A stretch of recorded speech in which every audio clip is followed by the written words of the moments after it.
إن الحمد لله نحمده ونستعينه ونستغفره ونؤمن به ونتوكل عليه ونعوذ بالله من شرور أنفسنا ومن سيئات أعمالنا من يهد الله فلا مضل له ومن يضلل فلا هادي له ونشهد أن لا إله إلا الله وحده لا شريك له ونشهد أن سيدنا وسندنا وحبيبنا ومولانا محمدا عبده ورسوله أما بعد قال الله تعالى في كلامه المجيد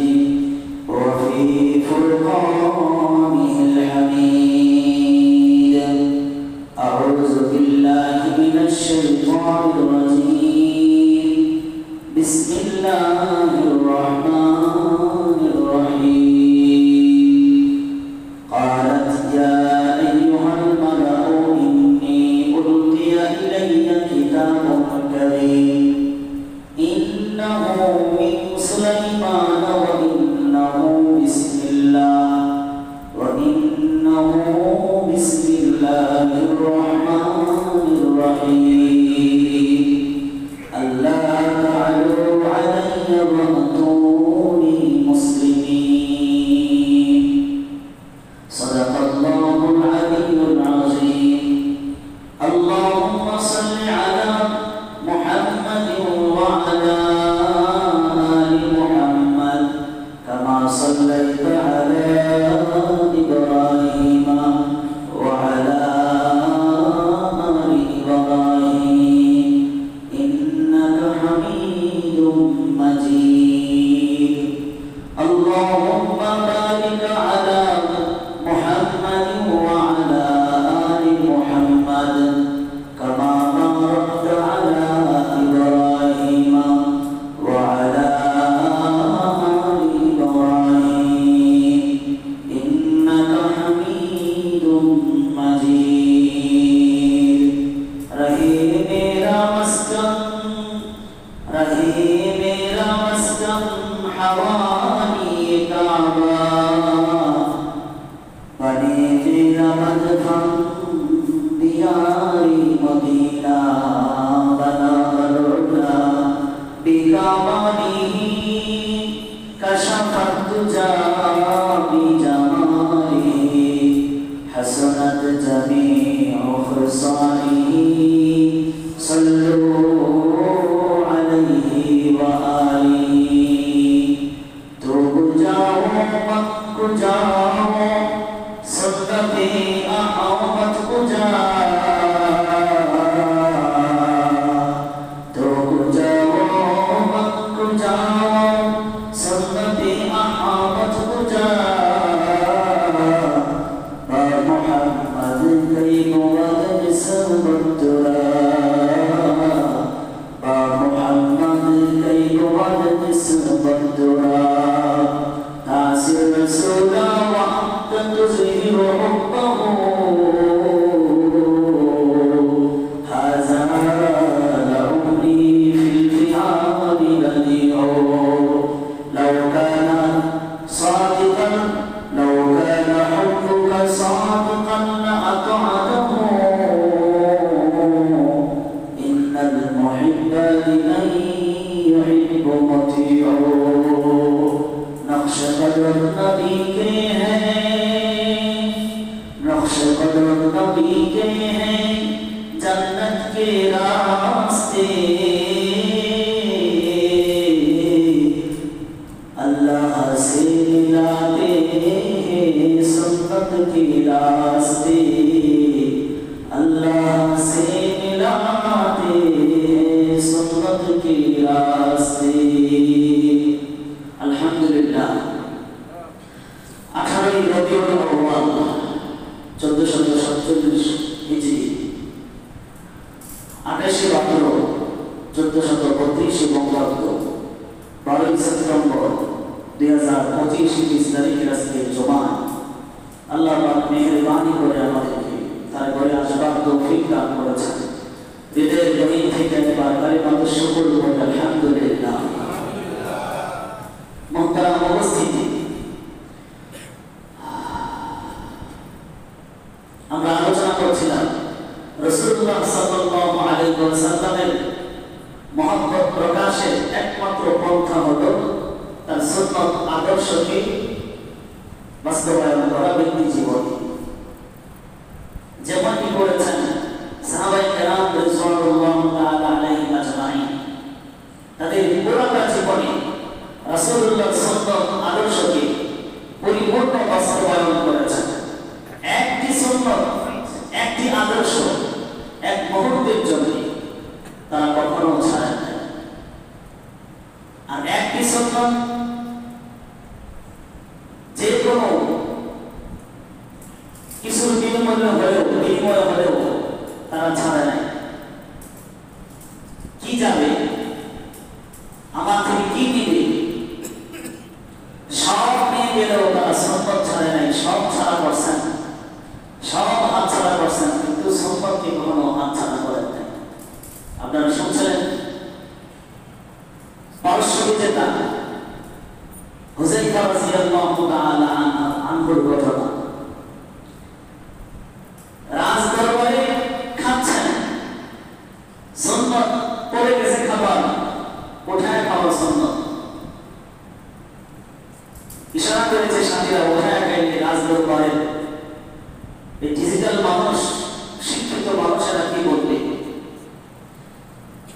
আমাদেরকে অশিক্ষিত বলবে। এই ডিজিটাল শিক্ষিত মানুষের কথা থেকে তারা ভ্রুক্ষেপ করেন নাই। বলেছেন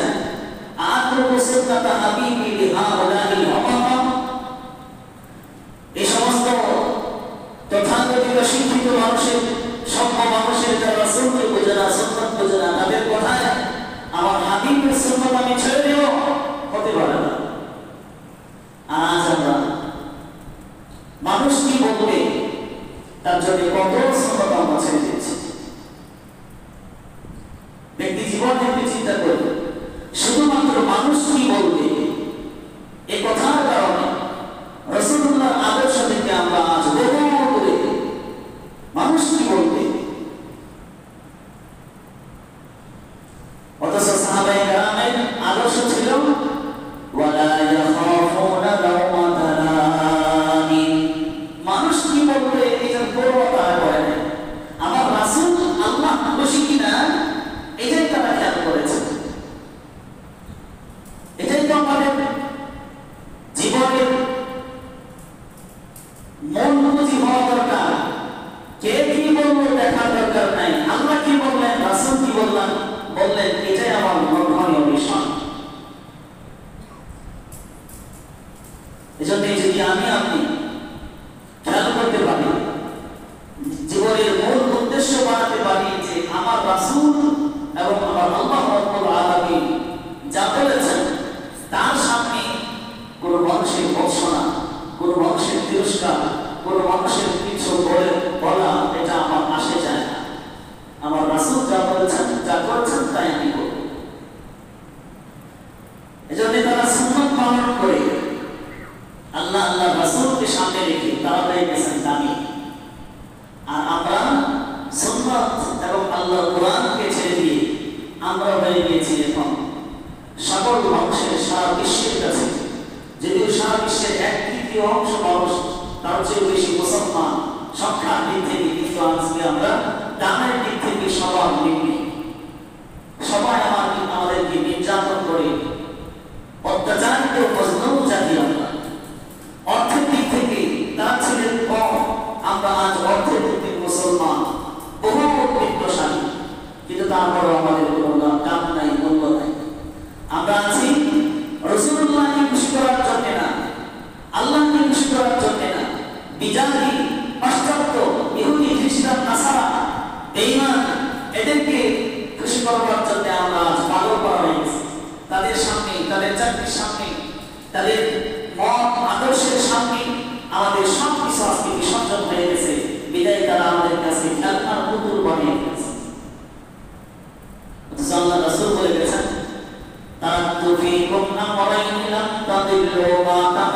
তামাসসাকতুম বিহিমা কিতাবাল্লাহি ওয়া সুন্নাত রাসূলি। বিদায়ের ভাষণে আল্লাহ রাসূল বলেন দুইটা জিনিস রেখে গেলাম উম্মত, তারাক্তু ফীকুম আমরাইন। দুইটা জিনিস তোমাদের কাছে রেখে গেলাম, যতদিন তোমরা দুইটা জিনিসের মূল্যায়ন করতে পারবে, আঁকড়ে ধরে রাখতে পারবে, ততদিন তোমরা কোনদিন গোমরাহ হবে না। তোমাদের সম্মান আকাশচুম্বী থাকবে। দুই জিনিস ধরে রাখতে পারলে সম্মান থাকবে আকাশচুম্বী, আর দুই জিনিস ছেড়ে দিলে তোমাদের সম্মান দুলিশাত হয়ে যাবে। আজ দেখেন আমরা দুই জিনিস ছেড়ে দিয়েছি, তাই সম্মান মান ইজ্জত আমাদের মাটির সাথে মিশে গেছে। আর সোনালী যুগের সোনালী মানুষেরা দুই জিনিসকে আঁকড়ে ধরে রাখার কারণে তারা সোনার মানুষই পরিণত হয়েছেন। যেন কবি ইকবাল খুব সুন্দর বলেছেন, কবি ইকবাল বলেছেন ও জামানা মুআজ্জাজ থে হামিলে কুরআন হোকর, और तुम ज़लील खार होई तारिके कुरआन होकर। তার সাথে আরেকটা শের যদি বলি, ও জামানা মুআজ্জাজ থে হামিয়ে সুন্নাহ হোকর, और तुम ज़लील खार होई तारिके सुन्नाह होकर, और तुम ज़लील खार होई तारिके सुन्नाह होकर। দুই জিনিসটা ধরে রেখেছেন। কবি ইকবাল বলেন কোরআনের ধারণ বহন পরিপূর্ণভাবে করা হয়েছে, বিদায় করা হয়েছে সম্মানী, আর আমরা অসম্মানী হয়েছি কোরআন ছেড়ে দেওয়ার কারণে, সুন্নাহ ধরে রাখার কারণে তারা ছিলেন সম্মানী, আর সুন্নাহ রাসূলের আদর্শ ছেড়ে দেওয়ার কারণে আমরা হয়ে গেছি এখন অসম্মানী। গোটা বিশ্বের সকল মানুষ তাদের কথা শুনতো, মানুষ তো মানুষই, কীট পতঙ্গ পর্যন্ত, জঙ্গলার হিংস্র প্রাণী পর্যন্ত সাহাবায়ে কেরামের কথা শুনেছে। কারণ তারা ছিলেন রাসূলুল্লাহর আদর্শে আদর্শী, রাসূলুল্লাহর সুন্নাত তারা পালন করেছেন, আল্লাহ রাব্বুল আলামিনের কোরআন অনুযায়ী তারা চলেছেন। বিদায়ী মানুষ তো মানুষই, জঙ্গলার হিংস্র প্রাণী পর্যন্ত তাদের কথা শুনতে বাধ্য হয়েছে। আমাদের কথা এখন মানুষই শুনে না। আমরা শুনাইতে চাই ইহুদি নাসারাদের কথা, তাদেরকে সন্তুষ্ট করতে চাই, তাদেরকে খুশি করতে চাই। আল্লাহ বলেন এরা খুশি হবে না যতক্ষণ পর্যন্ত তোমরা তাদের ধর্মকে লালন পালন ধারণ না করবে। কোরআনে আল্লাহ বলেছেন ওয়ালান তারদা আনকাল ইয়াহুদু ওয়ালান নাসারা হাত্তা তাত্তাবিআ মিল্লাতাহুম কুল ইন্না হুদাল্লাহি হুয়াল হুদা। ইহুদি নাসারা খ্রিস্টান বেঈমান কাফেরকে মুশরিকদেরকে খুশি করতে চাও, এদের ধর্ম ধারণ করা ছাড়া তোমাদের থেকে কখনো খুশি হবে না। কাজে ওদেরকে খুশি করতে হবে, চিল্লায় বলেন কাকে? আল্লাহকে খুশি করতে হবে। এজন্য তারা ছিলেন সুন্নতের ধারক বাহক, কোরআনের ধারক তারা ছিলেন। বিদায় মানুষ হয়ে জঙ্গলার হিংস্র প্রাণী পর্যন্ত তাদের কথা থেমে যেত, তাদের সামনে নড়াচড়া করতো না, ঠায় দাঁড়িয়ে থাকত। এমন একটি কথা শেখ সাদি রাহমাতুল্লাহ আলাইহি বলেছেন, মানুষ যখন আল্লাহর জন্য হয়ে যায় তখন সমস্ত মাখলুকাত সৃষ্টি জীব তার জন্য হয়ে যায়। আপনি আল্লাহর জন্য হয়ে যান, আল্লাহর যত সৃষ্টি আছে সমস্ত সৃষ্টি আপনার জন্য হয়ে যায়। একে দিদাবাজ আল সাহিল দেবার কে পেশা মাদাবার পালঙ্গে সওয়ার। হযরত শেখ সাদি রাহমাতুল্লাহি আলাইহি তার কিতাবের মধ্যে একটি ঘটনা আছে। মানুষ যদি আল্লাহর কথা শুনে তাহলে সব কিছু তার অনুগামী হয়ে যাবে, তার কথা শুনবে। শেখ সাদি রাহমাতুল্লাহি আলাইহি বলেন সফরের মধ্যে আছি, হাঁটতেছি, হঠাৎ করে সামনে দেখি এক ময়দানের মধ্যে আমি যাচ্ছি, আরেকটি বৃদ্ধ লোক বাঘের উপর সওয়ার হয়ে হাতের মধ্যে হাতের মধ্যে সাপ হিসাবে চাবুক আছে, আর বাঘের উপরে সে আরোহণ করে আছে। বাঘের উপরে বসা, হাতে আছে লাঠি হিসাবে, চাবুক হিসাবে সাপ। কারা কারা বসতে পারবেন বাঘের উপরে? বসতে পারবেন? হাতে সাপ নিয়ে চাবুক বানাতে পারবেন? বৃদ্ধ লোকটা আসতেছে, শেখ সাদি রহমাতুল্লাহি আলাইহি বলেন, ও দুনিয়ার মানুষ, এই দৃশ্য দেখার পরে তোমরা যেমন ঠিক থাকতে পারবে না, আমি শেখ সাদিও ঠিক থাকতে পারি নাই। ঠাই জায়গায় দাঁড়িয়ে গেলাম, শরীরের মধ্যে কম্পন সৃষ্টি হয়ে গেল। ভয়ে কাঁপতে কাঁপতে আমি পড়ে যাবো অবস্থায় বৃদ্ধটি বাঘের উপর থেকে ডাক দিয়ে আমাকে বলছে, শেখ সাদি, ও শেখ সাদি, तो हम बर्दाश्त रखो बेदावर मपीच के हुक्म तबस्सुम गुनादस्त बरलक गिरित के साथी मदारात दीदी शिगिर ओ सादी जाने के छोटा दीदी তুমি ভয় পাও না। আঙ্গালের উপর সাওয়ার হয়ে আসতে শিখাতে সাপ আছে লাঠি হিসাবে, ভয় পাওয়ার কারণ নাই। বৃদ্ধ লোকটা মুস্কি হেসে হেসে বলে, সাদি ভয় পাও না, শেখ সাদি ভয় পাও না। তো हम गर्दन हुक्म में दावर ना पीछे कि गर्दन ना पीछा जैसे हुक्म तो ही শেখ সাদি, আমি আজ বাঘের উপর সাওয়ার হয়ে আসতেছি, তুমি দেখে ভয় পাও? দুনিয়ার মানুষকে তোমার কবিতার মাধ্যমে জানায় দাও, তারা যদি আল্লাহ রাব্বুল আলামিনের হুকুম থেকে গর্দান না ফিরায় নেয়, কোন মাখলুকাত তাদের কথা থেকে গর্দান ফিরাবে না। শেখ সাদি জানায় দাও, মানুষ যদি আল্লাহর হুকুম থেকে মুখ ফিরায় না নেয়, তাহলে কঠিন হিংস্র প্রাণী বাঘ, সিংহ কেন, সাপ কেন, কোন মাখলুকাতই তাদের হুকুম অমান্য করবে না। ঘোড়া বানাবে, বাহন বানাবে, হিংস্র জন্তুকে ঘোড়া বাহন বানাবে, আর তাদের লাঠি হিসাবে সাপ তাদের লাঠি হয়ে যাবে।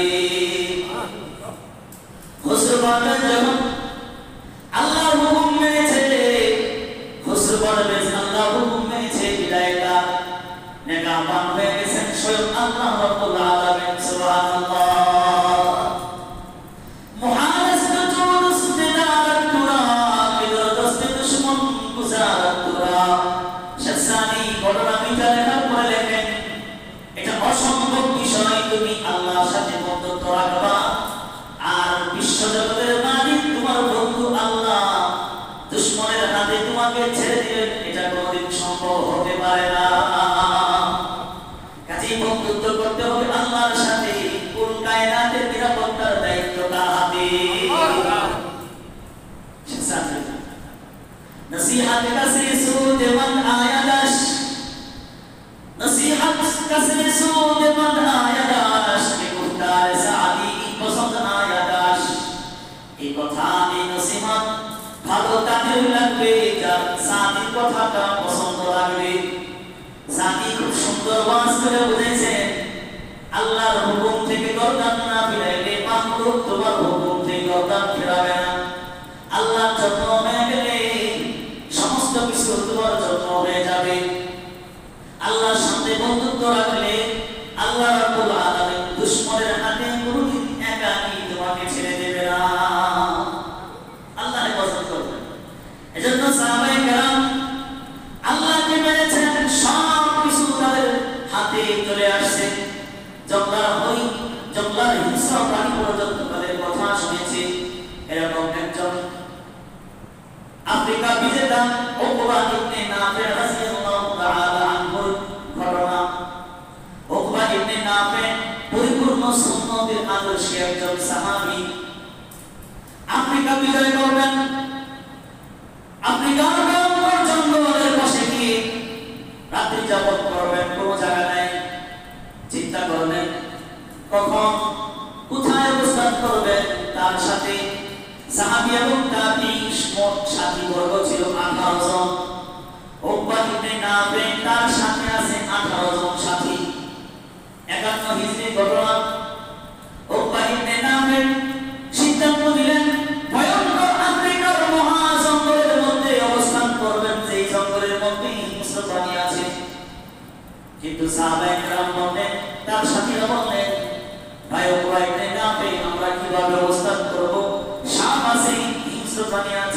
সিংহ আছে, বাঘ আছে, কিভাবে থাকবো আমরা ভয় করতেছে।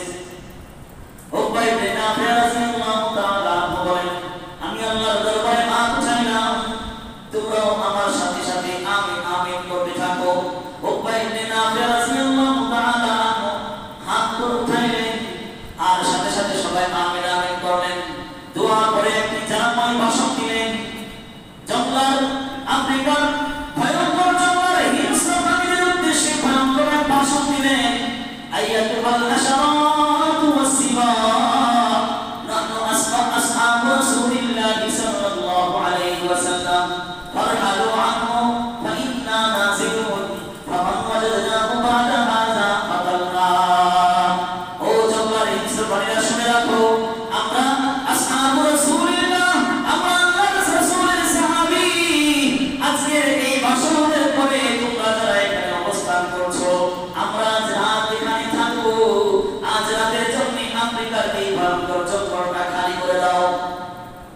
ঘোষণা হয়ে গেল। ঘোষণায় বললেন, যদি এই ঘোষণার পর কাউকে এই স্থানে পাওয়া যায় তাহলে আমরা রাসূলুল্লাহর সাহাবী তাকে হত্যা করতে বাধ্য হব। ইতিহাস সাক্ষী সাহাবায়ে কেরাম ঘটনা বর্ণনা করেন। বয়ান দিতে দিতে ভাষণের পর সাথে সাথে দেখা গেল বাচ্চাদেরকে তাদের মা হিংস্র প্রাণী তাদের মা মুখে করে করে সবাই স্থান ত্যাগ করে চলে যেতে লাগলো। এই ছিল সাহাবায়ে কেরাম। উকবা ইবনে নাফি রাদিয়াল্লাহু তাআলা এক ভাষণে জঙ্গলার হিংস্র প্রাণীরা সব তাদের স্থান ছেড়ে ছেড়ে সাহাবায়ে কেরামের জন্য জায়গা খালি করে দিয়েছেন। সুবহানাল্লাহ। আল্লামা ফখরুদ্দীন রাজি রাহমাতুল্লাহি আলাইহি লিখেছেন, মদিনা থেকে হজ করতে যাচ্ছেন সাহাবায়ে কেরাম মক্কায় যাওয়ার পরে পথিমধ্যে মক্কা মদিনার মাঝখানে পথের মধ্যে একটি ভয়ঙ্কর এক বাঘ বসে আছে। সাহাবী তাবিঈ সবাই অপেক্ষা করছে, বাঘের কারণে যাইতে পারতেছে না। এক পর্যায়ে আব্দুল্লাহ ইবনে আব্বাস রাদিয়াল্লাহু তাআলা আনহু আসলেন, দেখলেন সমস্ত মানুষ দাঁড়িয়ে আছে পাহাড়ের পাদদেশে। আব্দুল্লাহ ইবনে আব্বাস কারণ জিজ্ঞাসা করলেন, কেন দাঁড়িয়ে আছেন আপনারা বলেন? আব্দুল্লাহ ইবনে আব্বাস রাদিয়াল্লাহু তাআলা আনহুকে জানানো হইল যে সামনে পথে একটি বাঘ বসে আছে, বাঘের ভয়ে কেউ সামনে অগ্রসর হতে পারতেছে না। আব্দুল্লাহ ইবনে আব্বাস রাদিয়াল্লাহু তাআলা আনহু বলেন, ভাইরা আমার, আপনারা সবাই এখানে থাকেন, আমি বাঘের সাথে একাই বোঝাপড়া করে আসছি। বাঘের কাছে গেলেন, যাওয়ার পরে বাঘকে সম্বোধন করে ডাক দিলেন, আইয়ুহাল আসাদ, আইয়ুহাল আসাদ, নাহনু আসহাবু রাসূলিল্লাহ। ও বাঘ, শুনে রাখো, আমরা আল্লাহর রাসূলের সাহাবী, হজ করতে যাব মক্কায়, তোমার ভয়ে যাইতে পারতেছে না। এই বলে আল্লাহর রাসূলের সাহাবী বাঘের কান্নার মধ্যে পড়লেন। দেইরা সাথীদেরকে ইশারা করলেন, আপনারা নিরাপদে মক্কায় চলে যান, আমি পরে আসতেছি। সবাই পার হয়ে গেল। আব্দুল্লাহ ইবনে আব্বাস রাদিয়াল্লাহু তাআলা আনহু বাঘের কান ছেড়ে দিলেন, তিনিও চলে আসলেন। বাঘ অবাক নজরে তাকায় থাকলো, বাঘ কিছুই বলল না। রাসূলুল্লাহর নাম শোনার সাথে সাথে সুন্নতের আদর্শী সাহাবায়ে কেরামের কথায় বাঘটা ঠায় ঠান্ডায় বসে আছে। সুন্নতের কারণে জঙ্গল বাঘ পর্যন্ত, হিংস্র প্রাণী সিংহ পর্যন্ত তাদের কথা শুনেছে। আমাদের কয়জনের কথা শুনে? আমাদের কথা এখন ইহুদি নাসারা শুনে না, কেউ শুনে না। এই যে চিল্লায় শুনে না, কারণ কি? ও জামানা মুআজ্জাজ থে হামিলে কুরআন হোকর, और तुम ज़लील खार होए तारिके कुरआन होकर। सुन्नत ছেড়ে দিয়েছি, কিতাবুল্লাহ ছেড়ে দিয়েছি। তারাক্তু ফীকুম আমরাইন লাম তাদিল্লু মা তামাসসাকতুম বিহিমা, কিতাবাল্লাহি ওয়া সুন্নাত রাসূলি। দুই জিনিস ছেড়ে গেলাম, একটা হলো কিতাবুল্লাহ। চিনেন কিতাবুল্লাহকে? কথা বলেন, চিনেন? কোনটার নাম কিতাবুল্লাহ? আওয়াজ করে বলেন, কোনটার নাম কিতাবুল্লাহ? আজকে কেউ কি কিতাবুল্লাহ খুলে পড়েছেন? কিতাবুল্লাহর সাথে সম্পর্ক আছে? দৈনিক জীবন কিতাবুল্লাহ जैसे कि আমি সাজাই, কিতাবুল্লাহর নকশায় কি আমার জীবনকে সাজায়। কিতাবুল্লাহ আমার জীবনে ঠিক হচ্ছে কিনা, সুন্নতে রাসূলের আদর্শ আমার মাঝে আছে কিনা। দুই জিনিস, তারাক্তু ফীকুম আমরাইন লান তাদিল্লু মা তামাসসাকতুম বিহিমা। গোমরাহ হবে না যতদিন ধরে রাখবে, ছেড়ে দিলে তো গোমরাহ হয়ে যাবে, ছেড়ে দিলে অসম্মানী হবে, ছেড়ে দিলে লাইনচ্যুত হয়ে যাবে। পরিণামে আমরা তাই হয়েছি, আমরা ছেড়ে দিয়েছি। কি বলেন, আজ থেকে প্রতিজ্ঞাবদ্ধ হতে পারি না যে আজ থেকে সুন্নাহ পরিপন্থী আমার ব্যক্তি জীবনে কোনো কাজ করবো না। কারা কারা এই ওয়াদা করতে পারি? ইনশাআল্লাহ খুঁজে খুঁজে বের করবো সুন্নাহ কি, রাসূলের আদর্শে কি কথা বলা, ব্যবসা বাণিজ্যে, ঘরে বাইরে, হাটে বাজারে আমার কাজ যখন যা করছি রাসূলের সুন্নাত কি, সুন্নাত অনুযায়ী আমরা আমল করবো। কি বলেন, জানা কি সহজ না কঠিন? আপনাদের এলাকায় উলামায়ে কেরাম থাকে, কিতাবাদি আছে, এখন মোবাইলে সার্চ দিলেই পারেন যে এই বিষয়টা সুন্নাত কি জানতে পারেন। হুজুর আছেন, জিজ্ঞাসা করেন যে এই বিষয়টা সুন্নাত জানতে চাই, আমল করতে চাই, আমল করেন। একদিনে তো সমস্ত সুন্নাত ভিত্তি জীবনে আসবে না, একটি একটি করতে করতে আমার জীবনে কত সুন্নাত চলে আসবে। আজ 40 বছর বয়সে আমি খুঁজতে থাকতাম, তাহলে 40 বছর বয়সে আমার জীবনে সমস্ত সুন্নাত ফিট হয়ে যায় কিনা বলেন।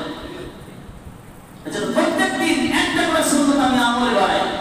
কালকে আমি যে আমল সুন্নাত আমল করি নাই, আজকে আমল সুন্নাত যে আমল করব, আগামীকাল আরেকটা বাড়াবো, আগামীকাল এরপরের দিন আরেকটা বাড়াবো, এরপরের দিন আরেকটা বাড়াবো। দৈনিক একটা করে সুন্নাত নতুন শিখে আমল করব। পারবেন তো ইনশাআল্লাহ? আল্লাহ আমাদের সকলকে দৈনিক একটা করে সুন্নাত, নতুন সুন্নাত আমল করে আমার ব্যক্তি জীবনে ফিট করার তৌফিক দান করেন। আমিন। সুন্নাত ছাড়া উপায় নাই। এজন্য রবিউল আউয়াল মাসে চলো, সাহাবায়ে কেরাম যেভাবে সুন্নাত নিয়ে তাদের জীবন সুন্দর করেছেন, সবাইকে সুন্নতের তারা আদর্শী হওয়ার কারণে সব মাখলুকাত তাদের কথা শুনেছে। আমরাও এরকম হামিউ সুন্নাহ হয়ে যাই, আমিলুল কোরআন হয়ে যাই, হামিলুল কোরআন হয়ে যায়, কোরআনের ধারক বাহক হয়ে যায়, সুন্নতের আমলকারী হয়ে যায়। তাহলে আমাদের কথাও সবাই শুনবে, আমাদের কথার মধ্যে উল্লেখ হবে, জীবনে বরকত আসবে। এজন্য রবিউল আউয়ালে আরেকটা জুমা হইতে পারবো। এর পরের মাসে আমরা প্রতি জুমায় কয়েকটা সুন্নাত শিখব। আজকে আমরা 3টি সুন্নাত, গুরুত্বপূর্ণ, প্রসিদ্ধ, কিন্তু আমলে কমতি। গুরুত্বপূর্ণ, প্রসিদ্ধ, সবার জানা, কিন্তু আমল নাই, এরকম 3টা সুন্নাত আলোচনা করার এরাদা রাখি। যদি পাওয়া যায় 3টা করব, না পাওয়া গেলে যেখানে শেষ ওখান থেকে পরবর্তী জুমায় আবার এরকম 3টা সুন্নাত মানতে পারবেন তো ইনশাআল্লাহ? কি বলছি, 3টি সুন্নাত প্রসিদ্ধ, সবার জানা, কিন্তু আমলে নাই। জানার নাম কামিয়াবি নয়, মানার নাম কামিয়াবি। অনেক জানা কিন্তু মানি না, তার তাসবিহ হলো, তার মিজান হলো, তার দৃষ্টান্ত হলো শয়তান। শয়তানের সাথে কেউ জানা। মুআল্লিমুল মালায়েকা, ফেরেশতাদের সর্দার ছিল, শিক্ষক ছিল। জগতের সবচেয়ে বড় আলেম, যে তার চেয়ে বড় আলেম হলো শয়তান। কিন্তু সে কামিয়াব না নাকাম? নাকাম। কেন? মাত্র একটা নেই, মানার মনটা তার মধ্যে নেই। এজন্য জানা ভালো নাকি মানা ভালো? চাই না মানা ভালো, চাই না মানা ভালো। যত বেশি জানলেন তো আমল করতে হবে। কোরআনে আল্লাহ রাব্বুল আলামিন বলেছেন, মাসালুল লাযিনা হুমিলুত তাওরাতা সুম্মা লাম ইয়াহমিলুহা কামাসালিল হিমারি ইয়াহমিলু আসফারা। জানার পরেও তারা মানে না, যারা তাদেরকে আল্লাহ রাব্বুল আলামিন গাধার সাথে তুলনা করেছেন। গাধার সাথে তুলনা করেছেন, যে গাধা দেখো বোঝা নিয়ে যায়, তার পিঠের উপরে ধানের বোঝা, চাউলের বোঝা, লাকড়ির বোঝা, নাকি স্বর্ণের বোঝা, নাকি টাকা পয়সার বোঝা। গাধা কিছুই বলতে পারে না, কারণ সে তো গাধা। যারা কোরআন সুন্নাহ জানার পরে আমল করে না, তাদেরকে তাসবিহ দিয়ে বলেছেন যে এরা গাধার মতো, এরা ব্যক্তি জীবনে আমল নেয়। গাধা যেমন জানে না কোরআনে কি আছে, তার আছে, এই কোরআনের চাকরিওয়ালা সেও জানে না কোরআনের ভিতরে কি আছে, মানা নাই। যে কোরআনের ভিতরে প্রশ্ন হয় হয়তো মনের মধ্যে শয়তানে গাদা কইলন করে, আপনাদের বেশি নাকি যারা মানে না তাদের বেশি। কোরআনে আল্লাহ পাক বলছেন যারা মানে না তাদেরকে গাদা সতর্ক করেছেন। এজন্য জানার পরে না মানা ভয়ঙ্কর, খুব বেশি ভয়ঙ্কর। এজন্য জানবো মানবো, পাবো তো ইনশাআল্লাহ। তিনটি সুন্নাত। এক নম্বর সুন্নাত হইল সমস্ত কাজে শুনতে বিসমিল্লাহ বলা। এটা কারা জানেন না? সবাই জানে, কিন্তু আমল কয়জনের জীবনে আছে? আজকে দিনে একটু হিসাব করেন, আপনি কত কাজ করছেন, কয়টা কাজের শুরুতে বিসমিল্লাহ বলছেন? একটা কাজের শুরুতে বিসমিল্লাহ বলছেন মাত্র আছে দেখি হিসাব আছে? মুসলিম জিজ্ঞাসা বলছেন, কিন্তু সমস্ত কল্যাণের কাজে বিসমিল্লাহ বলা এই সুন্নাত এখন সমাজে আর নাই। মা বলে যাওয়া শুনছি, জিজ্ঞাসা করে দেখেন তো আজকে রান্না শুরুতে কয়জন বিসমিল্লাহ বলছেন? পাবেন? আজকে ঘরে জিজ্ঞাসা সত্যি করে বলবো দি আজকে বিসমিল্লাহ দিয়ে পাকটা করছি সকালে, সকালে তো পাক করেই নেই, হোটেল দেখা হয়েছে বন্ধের দিন দুপুরে জিজ্ঞাসা করে। এই যে বিসমিল্লাহ আমল, বিসমিল্লাহ আমল মা বলে আগে কি পরিমাণ করত, কি পরিমাণ আমল করতেন বিসমিল্লাহ আমল। মা বলে আমলের কারণে এই আমল খায়া এই আমলের হাতে ছোঁয়া থাকে পুরুষের ইমান তাজা হয়ে যায়। আর এখন ইমান মরতেছে তো মরতেছে, ঘর থেকে মরতেছে। রাগ করছেন কোথায়? আপনারা তো ভাবেন না কিছু করে রাগ করেন না, খুব বেশি প্রেম মহব্বত আছে, কিছু করে রাগ করে। কিন্তু চিন্তা করেন আগেকার দিনে মানুষের যে ইমান তারবিয়ত আদব আখলাক শুরু হইত ঘর থেকে, রান্না থেকে শুরু হইত, পেট থেকে শুরু হইত। আর এখন যত নষ্টের মূল সব ওখান থেকে শুরু হচ্ছে। তাহলে আমাদের চাইতে বেশি সতর্ক থাকা উচিত মাদের, ঠিক কিনা বলেন? তাহলে আউলিয়া গাউসুদের মা, নবীদের মা সম্মানের শ্রেষ্ঠ। নবীজি তিনবার তাদের কথা বলেছেন, কত সম্মান দিয়েছে ইসলাম মাদেরকে। ইসলাম কত সম্মান দিয়েছেন মাকে। বলেছেন মা, মা তার পায়ের নিচে সন্তানের বেহেশত। কোথা দিয়ে খুঁজে বের করে না অজেব সম্মান। মাকে আল্লাহ রাব্বুল আলামিন দেখেছেন যেখানে আল্লাহর ইবাদতের কথা বলেছেন সেখানেই মায়ের কথা বলেছেন। কত সম্মানী। তাহলে সম্মানিত মানুষকে সম্মান দিয়ে রাখতে হবে। এই সম্মানিত মানুষ যদি ভুল করে সামান্য এটা ধরা হয় অনেক বেশি, আপনার খুব কাছের মানুষ যদি সামান্য ত্রুটি করে তাহলে রাগ কিন্তু অনেক বেশি হয়ে যায়, হয়ে যায় না? কায়দা এরকমই, কাছের মানুষ রাগ বেশি, ভুল একটু করেছে কিন্তু রাগটা বেশি হয়। কাছের মানুষ ভুল করলে রাগ বেশি হয়, এটাই স্বাভাবিক। আল্লাহ রাব্বুল আলামিন মাদেরকে বুঝবার তৌফিক দান করেন। আজ ঘর ঠিক হয়ে যায়, কোরআন হাদিস রিসার্চ করে যা পাওয়া যায় ঘর ঠিক সব ঠিক। যার ঘর ঠিক পুরোটাই ঠিক, ঘর যার জাহান্নাম, কবরের পরে তার জাহান্নাম। দুনিয়াতে যার ঘরটা জান্নাত, কবরের পরে তার একটা অনেক জান্নাত। কারণ সুদ ঘুষ চুরি চামারি ডাকাতি সব কিছু হয় কিসের কারণে বলেন? চাহিদার কারণে, হিসাব না নেওয়ার কারণে। আপনি জানেন আপনার স্বামী যখন 50,000 টাকা মাসে খরচ করেন, 1 লাখ টাকা 50,000 টাকা কে দেয়? আপনার বাবা দেয়, আপনার শ্বশুর দেয়, কে দেয় 50,000 টাকা? একটু হিসাব লাগান মা আপনি। পরিণামে আপনার স্বামী হবে বেহেশতি, আপনি হবেন বেহেশতি, সন্তান যাবে হবে, সব হবে জান্নাতি। আল্লাহ আপনাদের তৌফিক দান করেন। যেন তিনটি সুন্নাত। এক নাম্বার হলো বিসমিল্লাহ আমল। সমস্ত কাজের শুরুতে বিসমিল্লাহির রহমানির রহিম পড়া।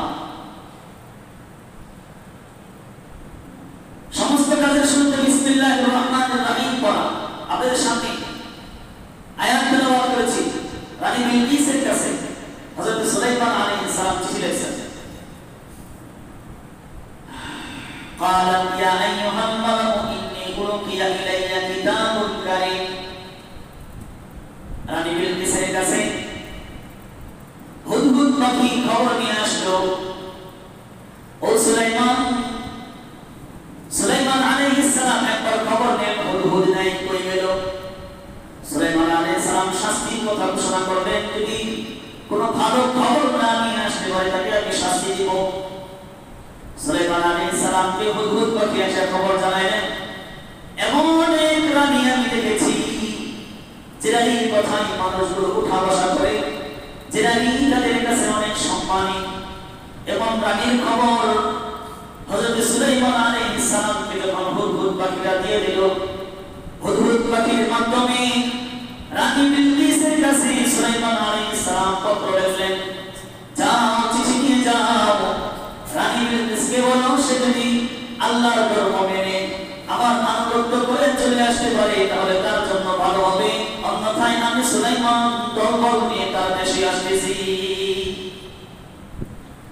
চিঠি রানী বিলকিসকে যখন দিবে তখন তুমি দূরে থাকবে চিঠি রানী বিলকিসের সামনে হুদহুদ পাখি ফেলে দূরে বসে দেখতেছে কি করে রানী বিলকিস চিঠিটা খুলে দেখলেন পড়ার পরে সবার কাছে সংসদে পেশ করলেন কালাম ইয়া আইয়ুহাল মালাকু ইন্নী উলকিয়া ইলাইয়া কিতাবুন কারীম সবার কাছে রানী বিলকিস ঘোষণা করলেন ও সভাসদ শুনে রাখো আমার কাছে সম্মানিত একটি চিঠি এখন আমার কাছে উপস্থিত হয়েছে সম্মানিত চিঠির কাছে লেখা চিঠির মধ্যে লেখা আছে ইন্নাহু মিন সুলাইমান ওয়া ইন্নাহু বিসমিল্লাহির রহমানির রহিম চিঠিটা সারা বিশ্বের বাদশা সুলাইমান আলাইহিস সালামের পক্ষ থেকে আমার কাছে প্রেরণ করা হয়েছে যার শুরুতে লেখা হয়েছে বিসমিল্লাহির রহমানির রহিম সুবহানাল্লাহ যতক্ষণ পড়া ততক্ষণ বললাম রানী বিলকিসের কাছে চিঠি পৌঁছা চিঠির পত্রের প্রথমেই লেখা আছে বিসমিল্লাহির রহমানির রহিম নবী করিম সাল্লাল্লাহু আলাইহি ওয়াসাল্লাম রাজদরবারের কাছে বিভিন্ন রাজাদের কাছে পত্র লিখলেন হাবশার বাদশার কাছে কাইসার রোম পারস্য সম্রাটের কাছে সবার কাছে চিঠি লিখলেন চিঠির শুরুতে তিনি লিখলেন বিসমিল্লাহির রহমানির রহিম আগেকার দিনে খবরাখবর নেয়ার জন্য আদান প্রদান করবার জন্য মাধ্যম ছিল একমাত্র চিঠিপত্র এখন তো মোবাইলের মাধ্যমে নেওয়া হয় আগের চিঠির পত্রের শুরুতে মা বলা বাইরা লিখতেন বিসমিল্লাহির রহমানির রহিম এই সুন্নাত আজ আমার দেশ থেকে বিলুপ্ত হয়ে গেছে বিবির কাছে মেসেজের সময় লিখতে পারেন বিসমিল্লাহির রহমানির রহিম এখনো অনেকে দরখাস্ত করে দরখাস্তের শুরুতেই থাকবে বিসমিল্লাহির রহমানির রহিম আবেদনের শুরুতে থাকবে বিসমিল্লাহির রহমানির রহিম যত লেখার সমস্ত লেখার শুরুতেই থাকবে বিসমিল্লাহির রহমানির রহিম কিন্তু দুর্ভাগ্যের বিষয় হলো বাংলাদেশে সংখ্যাগরিষ্ঠ মুসলমানের দেশ 95% মুসলমানের দেশ হওয়ার পরও সংসদের কাগজপত্রে বিসমিল্লাহর নামটা না রাখার জন্য মুসলমান সন্তান ইন্দিরা আন্দোলন চালায় যায় ইন্দিরা বলে না সংসদে কাগজপত্রে বিসমিল্লাহ থাকতে পারবে না বক্তব্যের শুরুতে বিসমিল্লাহ থাকতে পারবে না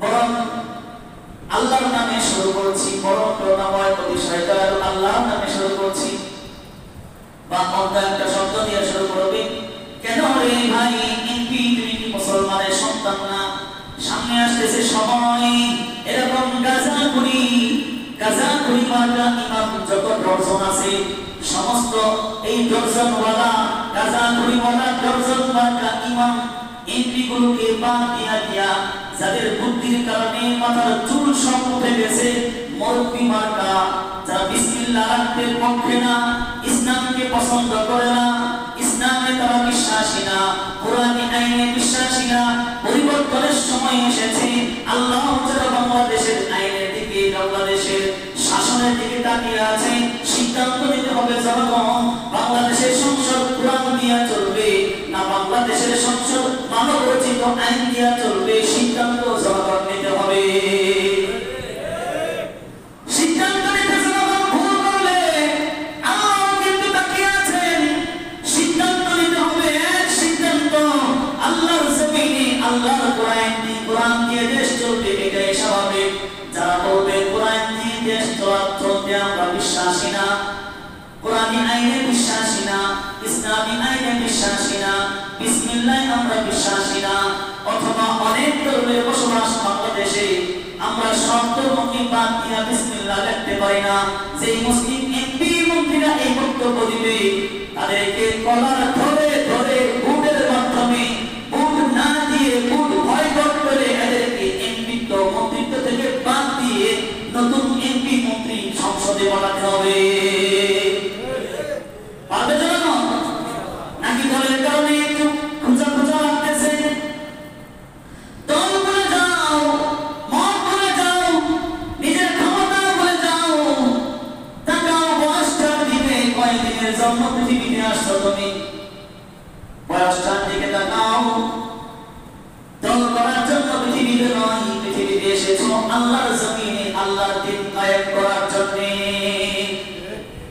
এজন্য কোন কোন মন্ত্রী বক্তব্য দেয় বিগত দিনে তোমরা শুনছো, কোন কোন মন্ত্রী সংসদে বিসমিল্লাহ থাকতে পারবে না, বিসমিল্লাহ শুনবে না,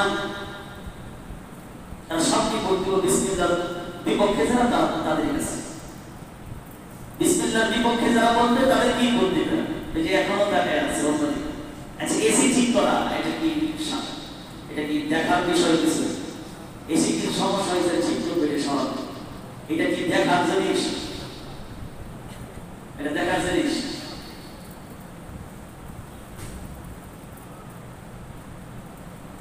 মনোযোগ কেমনে আনবো আপনাদের?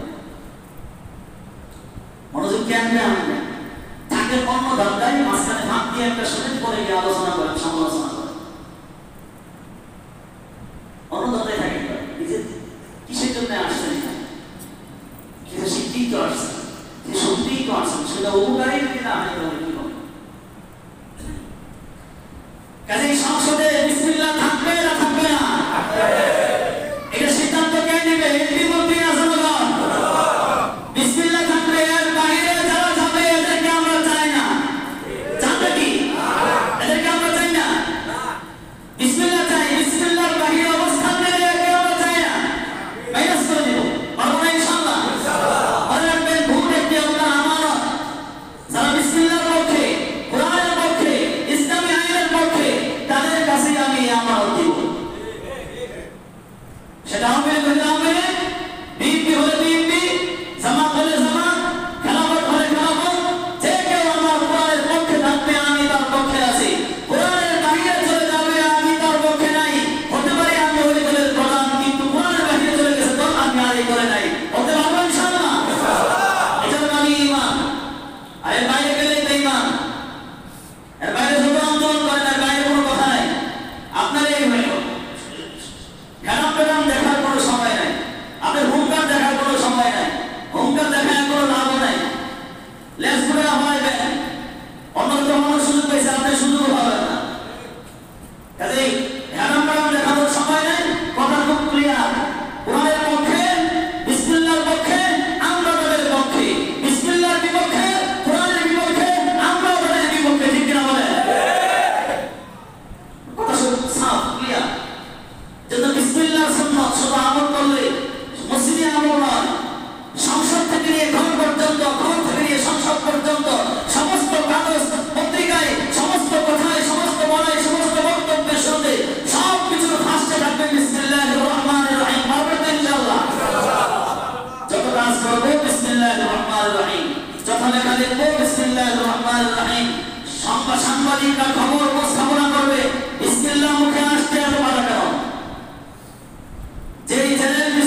বাংলাদেশ মডেল হয়ে যাচ্ছে, সারা পৃথিবীতে যেন মডেল হয়ে যাচ্ছে। কাজেই খুব সাবধান, কোরআনের সাথে টক্কর নয়। পাগলা একটা ছিল, বিসমিল্লাহ থাকবে, আল্লাহকে করে রাখতাম না, তোর করে রাখতাম না, যা এত লাফালাফি দিয়া দম বুঝে মন কায়রা নিতে কতক্ষণ, ক্ষমতাও দিয়া, ক্ষমতাও কিন্তু সবার হজম হয় না। কিছু মানুষ দেখবেন হালকা ক্ষমতা পাইয়া মনে হয় যেন কি জানি পাইছে। কুড়িবানের কথা আপনাকে শুনেছি, টুনটুনির কথা শুনেন, টুনটুনি জানেন ঘটনা? রাজার ঘরে যেই জন আছে, আমার ঘরেও সেই জন আছে, গল্প কেনাটা করছেন পরে নাই কেউ, তুমি আমরা মিস করে করবো। রাজার ঘরে যেই জন আছে, আমার ঘরে সেই জন আছে, চলাই না টুনটুনি যেই অনেকটা এই বাবুই পাখি, বাবুই পাখি, রাজার ঘরে যেই জন আছে, আমার ঘরে সেই জন আছে। এর গরম দেখে কে গরম হচ্ছেন, মানে একটা টাকা আমরা দিতে টাকা শুকাইতে, একটা টাকা সে নিয়ে গেছে তার ঘরে। এখন এই টাকার ছোঁয়া পাইয়া তার কাছে এমন গরম আসছে, এখন শুধু করে আর বেড়াই, রাজার ঘরে যে জন আছে, আমার ঘরেও সেই জন আছে। রাজা কি কয়, আমার সাথে বিয়ান দিবি? হ্যাঁ, খবর লাগাও কি হয়েছে? খবর লাগা দেখে একটি টাকাটা পাশার মধ্যে লাগে, তার বুকের মধ্যে লাগে, বুকের পাটা এত বড় হয়েছে, লক্ষ কোটি টাকার মালিকের সাথে টক্কর দিয়ে এখন বলে রাজার ঘরে যে জন আছে, আমার ঘরে সেই জন আছে। বুখারীর দর্শের মধ্যে উস্তাদজি আল্লামা হিফজুর রহমান সাহেব জামাত বারাকাতুহু আলাইহি ঘটনা শুনেছেন। ঘটনাটা হলো কুড়িবেন ছিলেন, রাজা হাতি সাজাইছে। আগে হাতি দিয়ে, হাতির বহর দিয়ে রাজা চলত, হাতির বহর, এখন যেমন গাড়ির বহর, হাতির বহর সাজছে। রাজা উঠবে এরকম আর সময়টাই সিংহাসনে বসা দেখে রাজা যে হাতিটার মধ্যে উঠবে, ওই হাতিটার পাশ থেকে একটা কুড়িবে লাফ দিয়া একটা কিক দেয় হাতির কাঁটার মধ্যে, আবার পড়ে যায়। একবার, দুইবার, তিনবার দিয়েছে, ঘিরে একটি ব্যাঙ আমার হাতির ঘাড়ে লাথি মারে। ওসিরে আজম এদিকে আসো, চার পায়া ব্যাঙের এত বড় সাহস, আমার হাতিকে লাথি মারে, এটা খবর নাও। 24 ঘন্টার মধ্যে তার তদন্ত দিয়ে আমার সামনে পেশ না করতে পারো, তোমার কল্লা যাবে। ওসিরে আজম পরিস্থিতি বলে, মহাবিপদ, ব্যাঙ কি জন্য লাথি মারছে এটা কেমন বের করবো? ব্যাঙের পিছনে পিছনে গেছে, যা দেখে কুড়ি ব্যাংক যে কোনো এক কোনায় তো যাবে নাকি, যার নাম কুড়ি ব্যাংক দেখে পিছনে পিছনে গিয়ে একটা গর্তের মধ্যে ঢুকছে। গর্তের মধ্যে ভিড়টা মাত্র 5 আনা লাগাইছে, লাগানোর সাথে সাথে ওজিরে আজম ব্যাংকটারে বের করছে। বের করে দেখে যেখানে 5,000 ওখানে একটা মুদ্রা, একটি টাকা, একটি পয়সা ওখানে আছে। ওজিরে আজম দেন আর পয়সাটাকে নিয়ে আসছে। এই যে মহারাজ, এই পয়সার কারণে ব্যাংকের এত পাওয়ার, বাসায় পয়সা আছে, একটি পয়সার কারণ সে সহ্য করতে না পারে আপনার হাতিকে লাথি মারছে। আমার কল্লা নেবেন না, এ আমি উপস্থাপন করলাম আপনার কাছে, এই তদন্ত পেশ করলাম। কি বুঝলেন?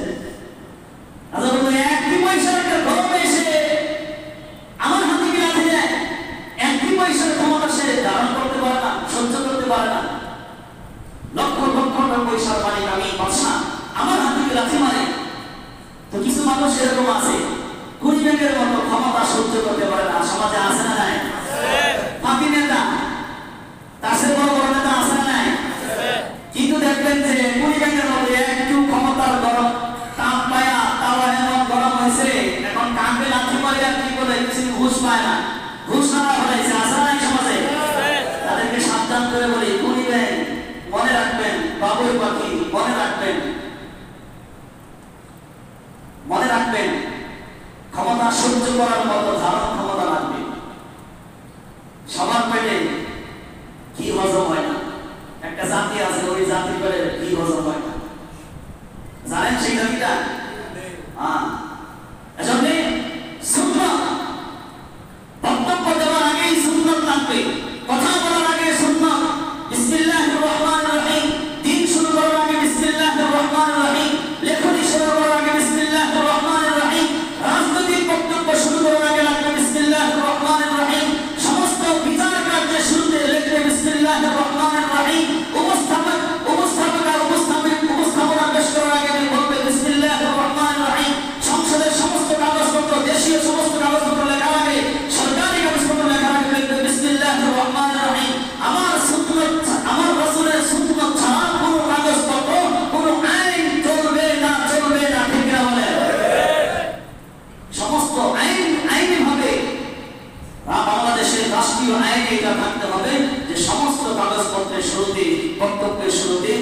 বিসমিল্লাহির রহমানির রহিম রাসূলুল্লাহ সুন্নাতকে ধারণ করতে হবে। আল্লাহ সবাইকে বুঝবার আমল করার তৌফিক দান করেন, আমিন। এই মাত্র সুন্নাত একটি শুরু করছি, বিসমিল্লাহ কথা, বিসমিল্লাহ সম্পর্কিত আরো কথা, আরো বাকি দুইটা সুন্নাত আগামী জুমায় আলোচনা হবে ইনশাআল্লাহ। এই যে কিছু উদাহরণ দিয়ে বোঝালাম, কি বলেন যারা হাতি নেতা এদেরকে বলছি না উদাহরণ দিয়ে তাদেরকে থামানোর চেষ্টা করছি? এদের ভালো করছি না খারাপ করছি? কি বলেন আপনারা, কি বলেন এদের ভালো করছি না খারাপ করছি? যদি ব্রেক না করতে পারেন গাড়ি কই পড়বে? গাড়ির ব্রেক যদি না থাকে কোথায় পড়বে? কাঁথায় নয়, গাছে ছাড়া চুষ খায় নিজে বলবেন, সবাই বলবেন, তাই না? যেন ব্রেক করে জীবনের গতি থামা, ব্রেক করে নিজের জীবনের ব্রেকই যদি না থাকে তাহলে গতি হারায় বলে আপনি। এই গতি হারানো ব্রেকটা শিখতে পারে আল্লাহর পক্ষ থেকেও, ব্রেকটা শিখতে পারে বিভিন্ন কারণে। কাজে আল্লাহর পক্ষ থেকে ব্রেক শিখলে তো এটা লাগানোর কোনো মিস্ত্রি নেই, আছে? 70 বছর ব্রেক শিখছে, লাগানোর কোনো মিস্ত্রি আর পায় না, কবে যে ভাবে তার কোনো গ্যারান্টিও নেই। কাজে আপনার ব্রেক শিখলে মিস্ত্রি কোথায় পাবেন?